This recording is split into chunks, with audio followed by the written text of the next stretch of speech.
capitaine Thomas Sankara. Effectivement, et nous avons pu retrouver dans des traces, docteur là, il pourra peut-être ajouter des choses, que le Burkina Faso avait atteint l'autosuffisance alimentaire en misant sur la capacité opérationnelle de ses cultivateurs, en utilisant des outils quand même modérés pour pouvoir viabiliser les bas-fonds, etc.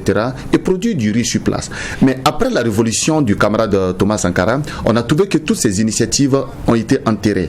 Et c'est pendant que nous préparions effectivement l'insurrection de 2014 qu'on s'est rendu compte qu'il y a d'autres puissances étrangères qui venaient sur le territoire burkinabé qui utilisaient les mêmes stratégies pour pouvoir produire du riz bio et repartir chez eux pour consommer, et ce qui est réservé d'ailleurs pour les classes quand même de haut niveau.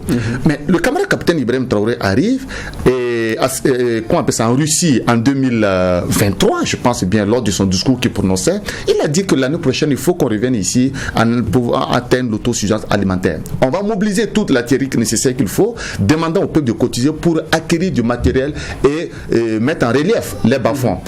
On quitte d'une capacité de production très minime et on se retrouve à plus d'1 million de tonnes de riz en 2025, on croit aux chiffres donnés par le ministère de l'Agriculture dirigé par le camarade commandant Ismaël Sombier. Donc déjà plus d'1 million de tonnes de riz produits en une année, je pense que c'est largement suffisant parce que nous en produisons au moins 3 fois pendant l'année. Je ne parle pas uniquement du riz, de façon pêle-mêle. Et Baporo, par exemple, c'est un exemple palpable où le camarade capitaine Ibrahim Traoré y était il y a quelques semaines de cela.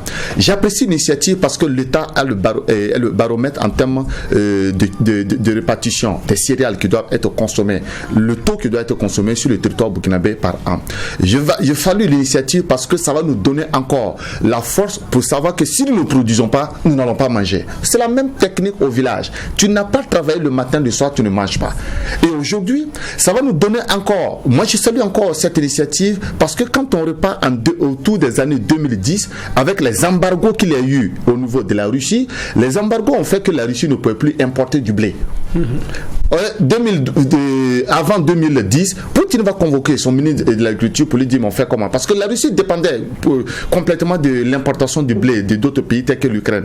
On va se mettre au travail, produire le blé, et aujourd'hui la Russie est devenue la première puissance en termes de production du blé qui est ventilée un peu partout jusqu'en Occident.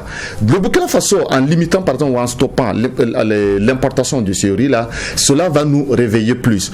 Et ça c'est du point de vue des statistiques. Mais dans la santé même, ça va nous aider parce qu'on se rappelle avant 2022 qu'on avait tous entendu qu'il y avait du riz en plastique qui circulait sur le territoire burkinabé, et je pense très bien que c'est pas des commentaires, c'était vrai.